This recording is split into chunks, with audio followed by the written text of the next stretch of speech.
यहाँ पर लेके आ गए हैं अर्धवार्षिक परीक्षा 2023-24 का। जी हाँ, बहुत ही ये वायरल पेपर है, आप लोग देख लीजिए और इसे तैयार कर लीजिए। ये एकदम वायरल वाला आप पेपर देख रहे हैं, ये आपका अर्धवार्षिक का किसके लिए 2023-24 का, किसके लिए 2023 और 2024 का वायरल पेपर है बिल्कुल। और यही पेपर कोड इस समय ना सभी जिले में आ रहा है, तैयार करके जाइएगा और जितने भी कोड रहेंगे वो भी मैं आपको दे दूंगा, टेंशन मत लीजिएगा।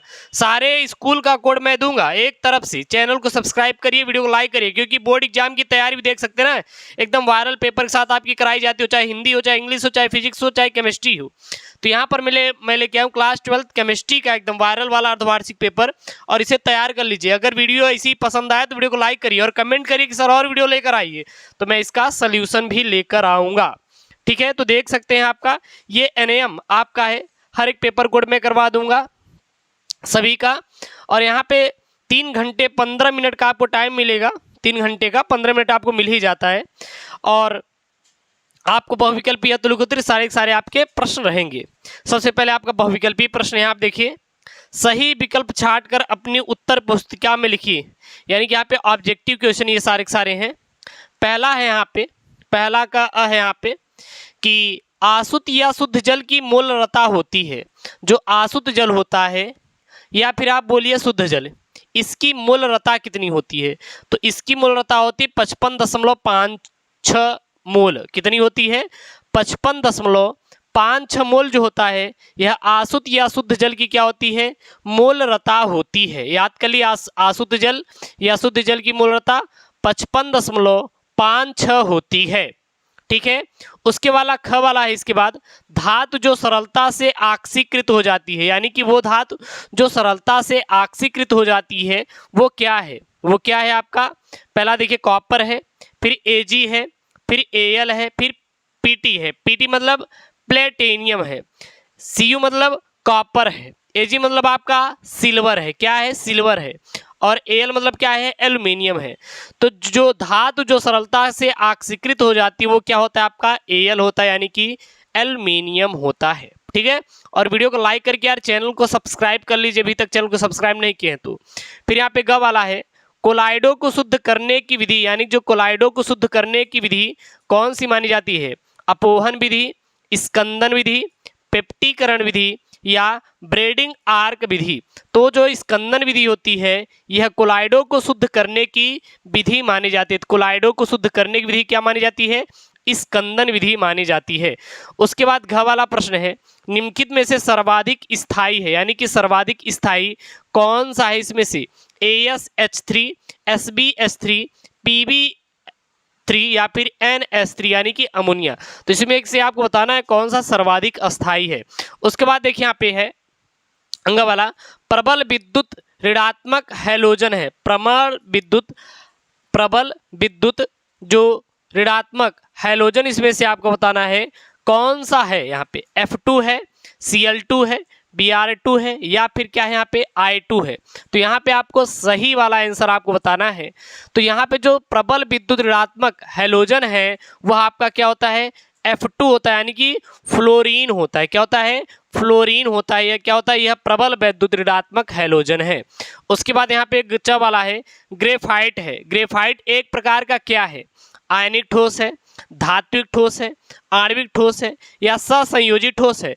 तो ग्रेफाइट एक प्रकार का क्या है? तो जो ग्रेफाइट है एक प्रकार का, यह एक प्रकार का विद्युत चालक है। क्या होता है? यह विद्युत चालक है। अगर विद्युत चालक है तो विद्युत किसमें? जो धात्विक होती हैं, यानी धातु में विद्युत धारा का प्रवाह होता है। तो आप बता सकते हैं कि जो ग्रेफाइट है ये विद्युत यानी धातु है, यानी धात्विक हो गया। और एक प्रकार क्या होता है? ठोस होता है। तो एक प्रकार का धात्विक ठोस है। क्या है? यह एक प्रकार का धात्विक ठोस है। उसके बाद यहाँ पे अब 2-2 नंबर वाले आएंगे। दूसरा का यहाँ पे समपराशरी विलयन किसे कहते हैं? समपराशरी विलयन क्या होता है आपको यहाँ बताना है। फिर यहाँ पे आपका है ये विलयन से, ये आपका विलयन से प्रश्न है, ये आप सब तैयार कर लीजिए। ठीक है ना। मानक इलेक्ट्रोड विभव क्या है? ये सब 2-2 नंबर वाले हैं।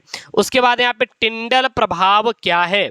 और फिर यहाँ पे है NO2 की अनुनादी संरचना को लिखिए। ये सब आपके देखिए 2-2 नंबर वाले हैं। ये सब आपके अर्धवार्षिक पेपर में आएंगे, तैयार कर लीजिएगा। ठीक है ना, आप सभी बच्चे। उसके बाद तीसरा का यहाँ पे सल्फ्यूरिक अम्ल की एक निर्जली कारक है, समीकरण द्वारा स्पष्ट करो, 2 नंबर का आएगा यहाँ पे। फिर यहाँ पे जल के साथ F2 की अभिक्रिया लिखी, यानी जब जल के साथ F2 की क्रिया कराते हैं, जब जल के साथ किसकी F2 की क्रिया कराते हैं तो क्या बनता है, क्या बनता है। और फिर यहाँ पे आर्गन के प्रमुख उपयोग को आपको लिखना है। तो ये क्लास 12th का आपका अर्धवार्षिक परीक्षा पेपर है और आप अपने पेपर कोड, अगर मान लीजिए पेपर ही हो जाए तो आप पेपर को हमारे व्हाट्सएप नंबर पे भेज दीजिए। व्हाट्सएप नंबर क्या है 9569085427 पर सेंड कर दीजिएगा। साथ ही साथ मैं पीडीएफ मैं इसका पीडीएफ में भेज देता हूँ टेलीग्राम चैनल SKM स्टडी पर। तो टेलीग्राम चैनल SKM स्टडी से जाके बाकायदे वहां से पूरा ज्वाइन कर लीजिए, जिसपे 43,000 से प्लस बच्चे डाउनलोड कर पा रहे हैं। अब आपकी बारी है, वहां जाइए इसका पूरा पीडीएफ क्या करिए डाउनलोड कीजिए, ठीक है ना। उसके बाद देखिए यहाँ पे अगला यहाँ बना हुआ है, साधारण नमक कभी कभी पीले रंग का दिखाई देता है, ऐसा क्यों। जो नमक होता है यह पीले रंग का दिखाई देता है, ऐसा क्या कारण कि वह पीले रंग का दिखाई देता है। फिर यहाँ पे चौथा का है NH3 हाइड्रोजन बंध बनाती है परंतु PS3 नहीं बनाती है, ऐसा क्यों। 4 नंबर वाले हैं। उत्क्रमणीय अभिक्रिया और अनुत्क्रमणीय कोलाइडो में अंतर बताएं, सॉरी यहाँ पे अभिक्रिया नहीं बल्कि कोलाइडो में आपको अंतर बताना है। फिर क्या वाला है, अभिक्रिया की कोट एवं आणविकता में क्या अंतर है, एक उदाहरण द्वारा स्पष्ट कीजिए। मतलब कि अभिक्रिया की कोट क्या होती है और उसकी आणविकता में आपको क्या बताना है, अंतर स्पष्ट करना है। ये तो बहुत इंपॉर्टेंट क्वेश्चन है भैया, आपके अर्धवार्षिक में आएगा, तैयार करके जाइए, ठीक है ना। उसके बाद घ वाला है, रेडॉक्स विभव क्या है और विद्युत रासायनिक श्रेणी की 2 उपयोगिता को लिखिए। 4 नंबर का, कितने नंबर का, 4 नंबर का। उसके बाद 5 का क्या है, कॉपर सल्फेट विलयन में लोहे की कील डालने पर क्या होगा समझाइए। मतलब जब कॉपर सल्फेट को अगर हम विलयन में कॉपर सल्फेट का विलयन है, उसमें हम एक लोहे की कील डाल दें, किसकी कील डाल दें, लोहे की कील डालने पर क्या होगा आपको यहाँ पे बताना है। उसके बाद देखिए यहाँ पे ख वाला है, एक विलयन, यहाँ न्यूमेरिकल है, एक विलयन में 40 ग्राम NaOH और को 500 ml जल में घोला गया तो इसकी मोलरता और नार्मलता की गणना कीजिए। 4 नंबर वाला है। तो कोई विलयन है, कितने हैं, वो विलयन को किसी विलयन में, यानी विलयन मतलब कोई जल में 40 ग्राम NaOH को, किसको 40 ग्राम NaOH है, इसको 500 ml जल में घोला गया। मतलब विलयन क्या है, यहाँ पे जल का है जो कि 500 ml है और इसकी मोलरता और नार्मलता की गणना करना है। उसके बाद यहाँ पे 58.5 ग्राम NaCl में इकाई सेलों की संख्या ज्ञात कीजिए। 4 नंबर का है। उसके बाद शॉर्टकी फ्रैंकल, ये तो आपका प्रिंटिंग मिस्टेक है, आपके सिलेबस से निकल गया, मत पढ़िएगा। उसके बाद यहाँ पे निम्नलिखित पर टिप्पणी करना है आपको, स्वर्ण संख्या और पेप्टिकन, अथवा आप ये वाला कर लीजिए, सही रहेगा, ठीक है ना। ये वाला आप देख लीजिए। ओजोन के निर्माण की किसी एक विधि का सचित्र वर्णन कीजिए और इसके प्रमुख गुणधर्म और उपयोग को लिखिए। उसके बाद यहाँ पे राउल्ट का वाष्प दाब अवनमन नियम क्या है, इसकी सीमाएं आप बताइए। 8 नंबर का, कितने नंबर का, 8 नंबर का। फिर यहाँ पे है आपको अथवा वाले, मान लीजिए ये नहीं आ रहा तो क्या होता है जब सोडियम एजाइड को गर्म करते हैं, सूक्ष्म आयोडीन का योजे ओजोन से क्रिया कराते हैं, क्लोरीन आयोडीन को जल की उपस्थिति में ऑक्सीकृत करती है, या फिर क्लोरीन गर्म चूने के साथ क्रिया करती है, तो क्या होता है आपको यहाँ पे बताना है। तो आप देख सकते हैं ये आपका क्लास 12th केमिस्ट्री का एकदम वायरल वाला पेपर है, अर्धवार्षिक हाफ ईयरली का, तैयार कर लीजिएगा। और हर एक पेपर सेट में यही क्वेश्चन आ रहा है और जितने भी सेट मिलेंगे मैं आपको करवा दूंगा, उन्हीं सेट से आपके क्वेश्चन फंस जाएंगे, तो आपको टेंशन नहीं लेना है। चैनल को सब्सक्राइब करना है, वीडियो को लाइक कर देना और अपने दोस्तों के साथ वीडियोस को जरूर से जरूर शेयर कर देना है। तो मिलते हैं नेक्स्ट वीडियो में दोस्तों, थैंक यू।